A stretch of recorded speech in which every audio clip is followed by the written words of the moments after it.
Royals, what's going on? It's your girl QdaQueen here. Just want to pop in again, man. Hope you guys are having a good day. Make sure if you are new to the channel, you subscribe, hit that subscribe button. Your girl is on the road to 5K. Definitely have a nice little treat for you guys, so go on and hit that button. Hit that like button because that definitely lets me know that y'all digging the content.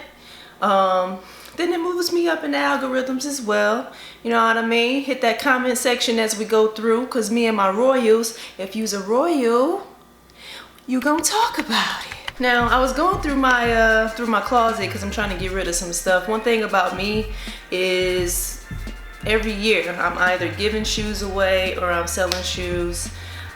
Just because, I mean, I don't need a lot of stuff. I don't have the space for a lot of stuff as well.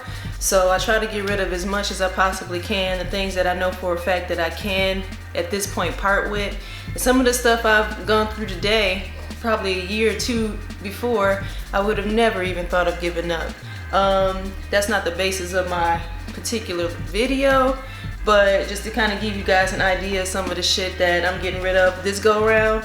For those who kind of are familiar with me, I do talk a lot about Adidas classics. I'm starting to get rid of a lot of the stuff that I've had for over a decade.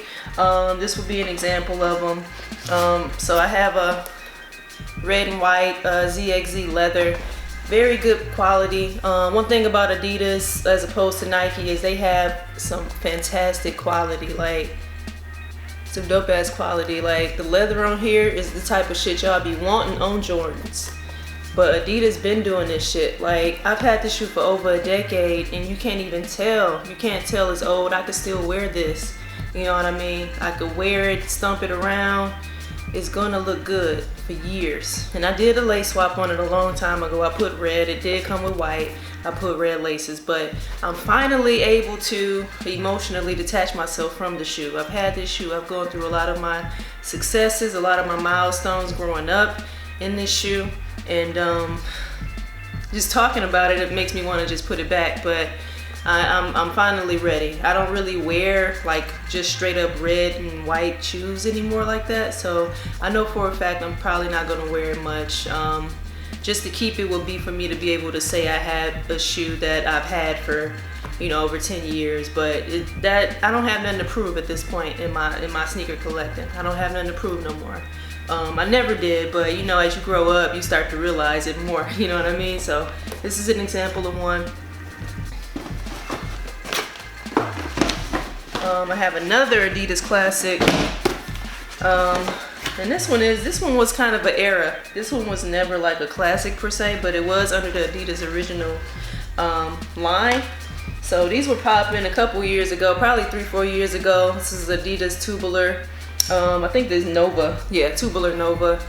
This is one of the colorways that had sold out.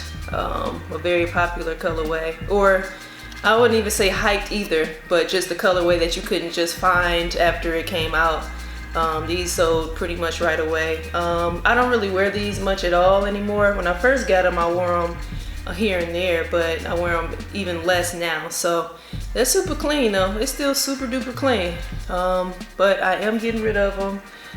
They just don't have a place in my collection anymore, so getting rid of those. And also, I mean, if anybody's interested in any of this stuff, we talking about size 8 men. Both of these that I just showed you are both 8s. Hit my email. My email is always in the description. This one is a women's that I'm about to show you right now. So this is a Huarache, kind of like a teal colorway. This shoe has always never really fit me. I got it in a women's size 9, but I needed a 9.5. This thing squeezes the shit out of me. I can wear it for about an hour, but after that, I am super uncomfortable. The shoe is cute. This is one of the ones where, as a female, you can go out, be cute in these, have your little sneaks on, and just be cute. All right, but again, this shoe is uncomfortable, so I would just rather not have it because I don't want to wear it because I know I'm gonna be hurting while I'm out in the street. So again, this is a women's shoe. This is a women's size 9. All right, so if anybody wants it, hit me up in the email. But This is just, again, another example of stuff that I'm just getting rid of, like random, like miscellaneous stuff that probably won't see the light of day. And this is a pair that's still really cute, but it's just uncomfortable. Like, what do you do? All right, so for the meat and potatoes of this video, kind of want to talk a little bit about the reason why it's important for brands like Nike or Jordan brand to re-retro a lot of shit. The life cycle of these shoes are just not that great, you know, between oxidation, crumbling, and all of that stuff.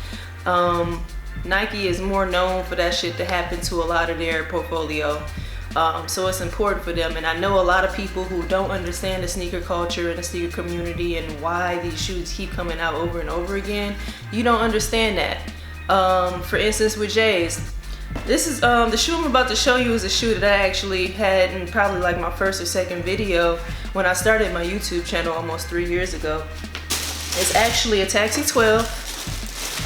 This is a 96 pair, all right?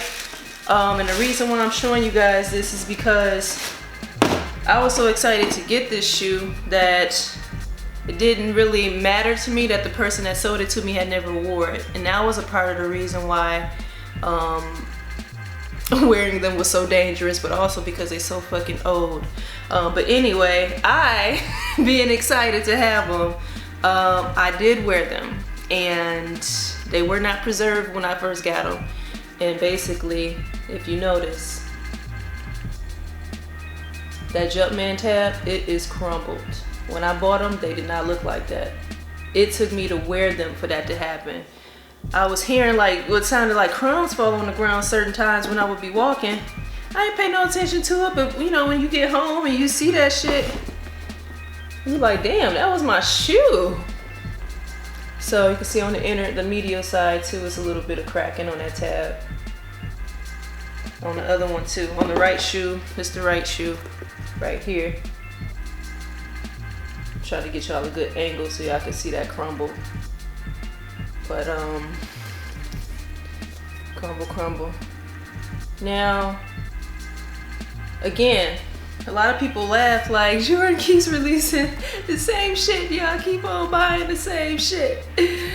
But this is the reason why it's important for them to keep. Now they have their own bottom line reason for re-releasing the same shit, but from a consumer standpoint, we have to keep, we don't have to, but we buy the same thing a lot of times because of this. You know, I'm not gonna really be able to wear these anymore unless I want them to continue to crumble. If I want them to continue to crumble, I'll keep wearing them. But if I just want a pair I can wear and I don't wanna worry about it crumbling, I'm gonna need to get that recent pair, like period. And then also the re-releases are important because you also have people like me who weren't able to get it when it first launched. Or when it launched the second time or the third time. So that sixth time that it re-releases, it re-retros, somebody like me gets an opportunity. You know what I'm saying? I wasn't a privileged kid. I went to college. I wasn't buying Jordans when I was in college. You know what I'm saying? So it's like, it's certain periods in time where people just couldn't afford them. And so those re-retros are an opportunity. Again, there's a lot of people like me. A lot of people will not admit that they had the same experience as me because they're so focused on, oh, I've been collecting since blah, blah, blah. Yeah, I've been collecting for 15 years or so. It wasn't Jordans though. It was the shit I could afford. It was Reebok Classics. It was, you know, Adidas Superstars and, you know, just classic shit that I could buy 2 pairs of in one sitting. Walk out the store with 2 bags. You know what I'm saying? Because I spent, you know, as opposed to spending my $200 on a pair, I spent my $200 on 2-3 pairs. So that was how I spread my money around and how my collection started. So, but anyway, I just wanted to kind of come in and just show you guys an example of why it's important for us to have these re-retros. Because some of you guys may not be as privy to the reason why. Again, this is some crumbling that is just insane. Now this crumbling, I'm showing y'all this along with the shoes I'm getting rid of because I'm actually considering getting rid of this particular pair as well. This is a grail for me. Taxi 12 is a grail. Keeping these would mean I just want to have this pair just to keep, but I'm not gonna wear them. and I am a sneaker wearer. So that's the struggle spiritually that I'm having. Yes, spiritually, that I'm having with this pair. Because I'm like, shit, I'm never gonna wear this shoe. I can't wear it. But I want to keep destroying the fucking thing. Otherwise, I need to get rid of it. There may be somebody out there that wants to do a restoration project, and they might want to get it. So if you're watching this and you want to do a restoration project, you know, just hit me up in my email. I'm probably gonna be slower to let this one go than with those. Obviously, those I can kind of just curate some completely different shit. But this right here, this is tough to replace because of what it means to me from a grill standpoint, and the era that it comes from. So yeah, man, I just want to come in real quick and just start a dialogue on that. You know, are you somebody who laughs at the re-retroing? Have you been able to get them since the 90s? And you look at it like, oh shit, I still got my 2009 pair, or whatever the case, and I'm like, oh, I'm good. Y'all ignorant people can keep, you know, buying them over and over. I still got my clean pair, blah, blah, blah. Are you somebody like me that didn't get them back in the day, and all of these re-retros matter to you? It allows you the ability to be able to get them at retail, as opposed to for resale paying $300, $400, $1,000 just to get a pair. You know what I'm saying? So it's so many reasons why these re-retros from a consumer standpoint is important. Nike has their own reason why, but for us, you know, we have our own reason why as well. So everybody has a value when it comes to this shit. But yeah, man, that's really the only thing in terms of wearing these. That was the only thing that I noticed that really changed. I mean, you have your obvious like oxidation around the midsole and shit, where it looks kind of ashy, which you may not be able to see it, but it's certain parts of it where it just looks ashy on the midsole, but it kind of just looks like that after a while anyway, especially if you're not protected. And these didn't come wrapped in plastic or anything, so this person probably just had these bitches sitting in a box for 20 years. And because I got these down the line. I got these probably like, damn, how long ago I probably got them maybe 4 years ago or something like that. And I was excited too, like, you know, pair from 96, oh shit. But yeah, man, I don't want to talk y'all heads off. I just wanted to really trying to come in and kind of just give you a little bit of insight as to why, for those who are always a little bit challenged on that, why it's important for the re-retros to actually be a thing. So I have a pair that it makes it blatant as to why, you know what I mean? When the Taxi 12s re-release re-retro, I'm all over them because I don't have a wearable pair, right? Yes, I could wear these, but that's if I want them to continue to crumble. So all right, man, I'm gonna get out of here. It's another one from your girl QdaQueen. Make sure you hit that comment section. Let me know your thoughts on repurchasing the same pairs that have re-released multiple times. Have you bought each release? Come on with it now. Let's really talk about this thing, because this is real for us. All right. So until next time, royalty.